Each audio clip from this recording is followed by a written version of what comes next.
So I want you to think about our star of the show today, invasive species like this. Imagine you're having a birthday party and you get this uninvited guest. The uninvited guest comes in and they mess up your decorations, they eat all your food, they push out your other guests out of the way, and they just cause massive chaos and destruction.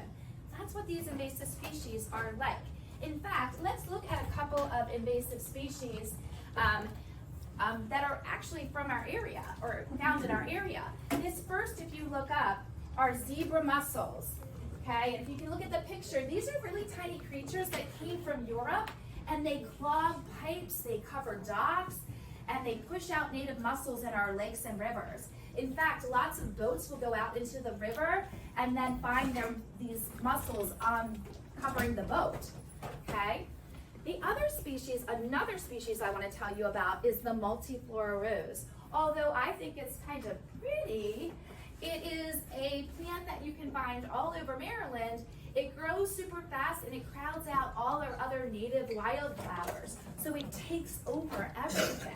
So you can see why these invasive species are kind of not one we want to invite to our land, right? So let's do some practice with these definitions. For each group, I have a set of cards, and the cards have species on them. And you want to read the description and decide, is it native, is it non-native, or is it invasive? And when you're done with your team, raise your hand and I'll come and check you, okay? Any questions? All right, here you go. I'm gonna let you sort them out. Here you go. 1, 2, here you go. 3, here you go. 4, and here you go. Can you take the species flow? Wait, we can call damage too. Here. Yes, we can. We sure can. Well, But we also are good for the environment too. All right, let's talk about animal and plant species. All right, you ready? We've got 3 categories. okay, so the first one. They told tree that naturally these I think it's insects that rely on it for food and shelter. Here, let's get these out. So these are your 3 categories, and then you can kind of sort them. All right, so what do you think?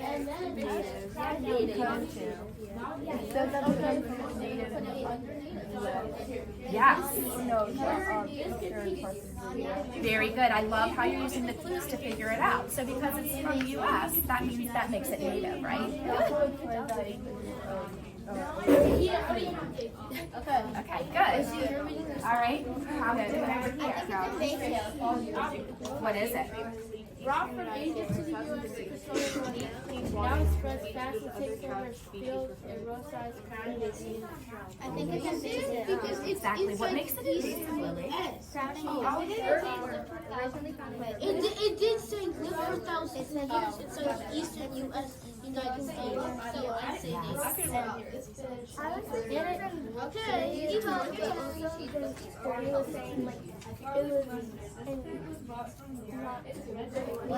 Native, it kind of got me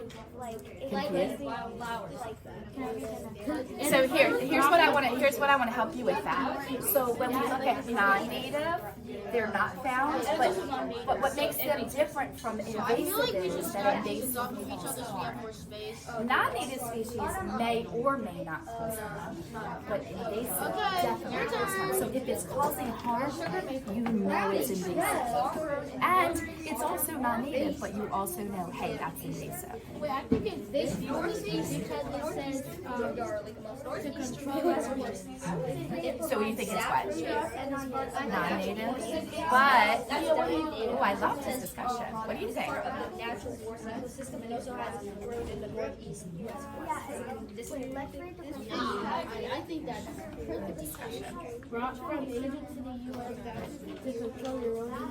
Now it spreads fast and takes over people. Mute swan. These birds were brought from Europe for decoration. They chase away native birds. And what does it do? Let the other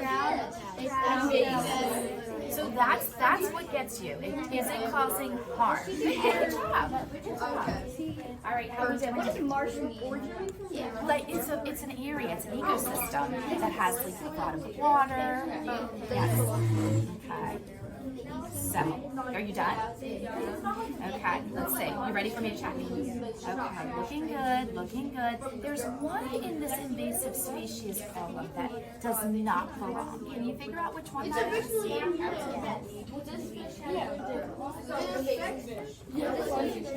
Okay, the brook trout. Why? Do you think it's that one? And what do you think?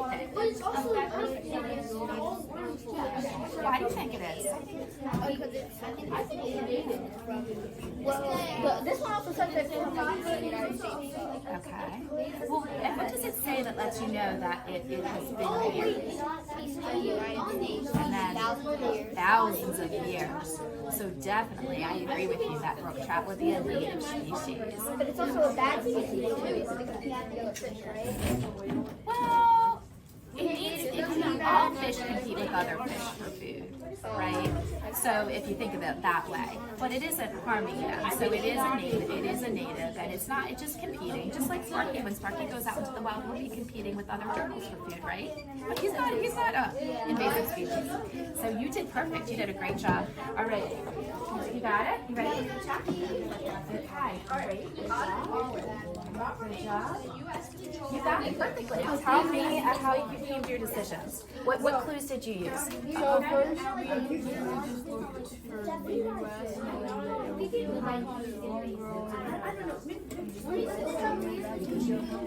From Asia to the U.S. to control that was what here for a really long time. And out right here, invasive. Good. I like how you used those clues. Use those clues to figure it out. That was perfect. You want to add on? I was just gonna say that when we went over it like together as a group, we were looking for the invasive species because we had like messed them up, and we would look for like the main thing that we look for is like what they did, and that helped us find like what. Okay. When you say what they did, tell me more.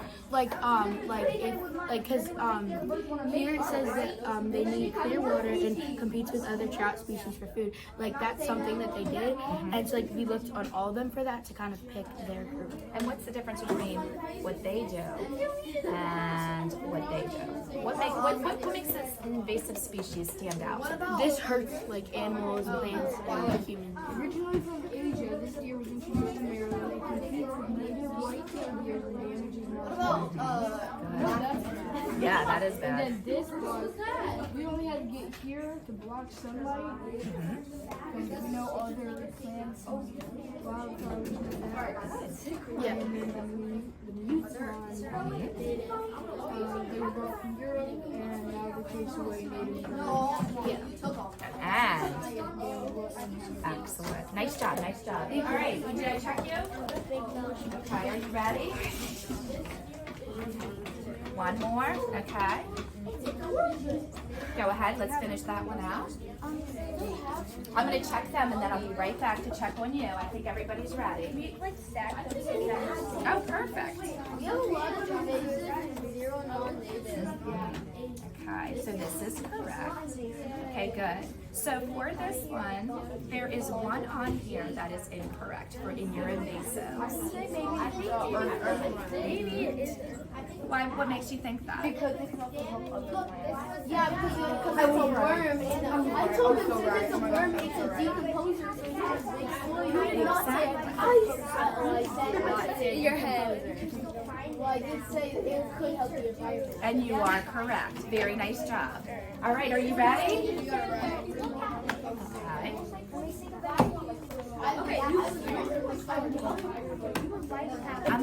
I'm gonna come back. I'm gonna pause you for a second, and then I'm gonna start the other activity because the other groups are ready, and then I'm gonna come back and work with you. Class? Yes. All right, eyes up front. All right, I checked all groups, and everybody did a fantastic job. I loved hearing your reasoning, and I hope that helped you to better understand those definitions because it can be a little confusing. So we're going to do another activity, and for this activity, your group is going to receive an invasive species card, and each of you have the same species. And remember, as you're working today, you're taking those notes. So if you saw something from the sort that you want to add to your notes for thinking about that CER you're going to do later, you're jotting that down. The same thing for this invasive species. As you look at your card, you're underlining. You can write right on that card, you can highlight what makes that species harmful, okay? And then you can talk about how has that species affected the ecosystem. And then you can jot notes down, and we'll share out in a few minutes. Any questions? Okay, here we go. All right, you are going to have the nutrias, and you are going to have the zebra mussels, and you are going to have the hemlock. What of the plants? And I'm going to work with you, and here you go. Yes. Yes, you can keep those there. Yes, you can keep those on your DJ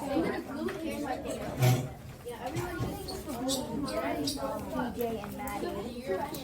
So good to have you guys here. It's okay. Okay, so I see here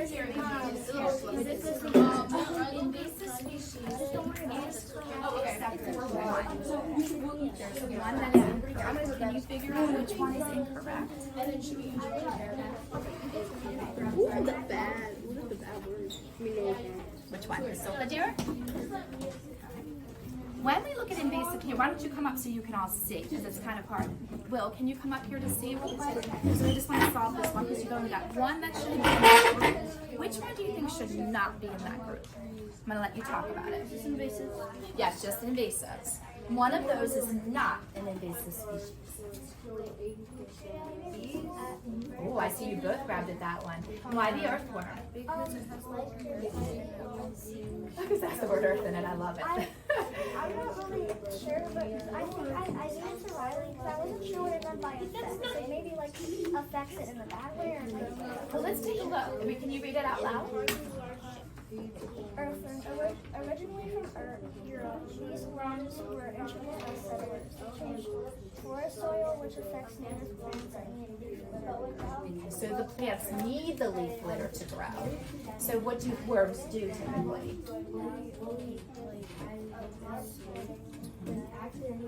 So, yep, so the wording was a little confusing, but now do you all agree this is a non-native species? And you got it correct. Excellent job. Good teamwork. All right, continue to work on your species. To all the insects, but when it travels to the eastern United States in the 1950s, it becomes clear that the eastern hemlocks are not resistant to it. The Adele now You're good, you're doing fine. threatens entire hemlock forests in the eastern United States. As the tree dies, the plants and animals that depend on the hemlock forest are also put to risk. And then Mason, you can read that. Can I pause you for a second? All right, so tell me about this plant. So what is it about this plant that is, have you learned what it makes it so harmful to the environment?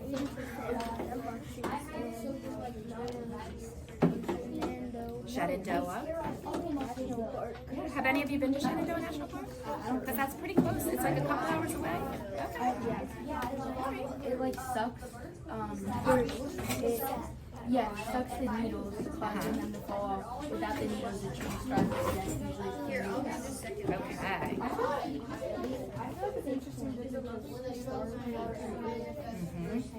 Well, why did they do that? Yeah. And because of what's it feeding on? Good. And the woolly the plant, the hemlock woolly elderfin, eldergin, that feeds on the sap, right? So that was a really good, actually, that was kind of an interesting way to name it. Okay, I'm going to let you continue. Very good. All right. Oh, you have the zebra mussels. They're like good because they like freeze off the water. They don't leave any of the other mussels here. So They're so good, right? No, like that. like Robin. Yeah, like you steal from the bad water. I like that comparison. I like it. Really good. So what damage? So it did you tell me the damage again? It's like because they're hitting everything, and then they die. All right.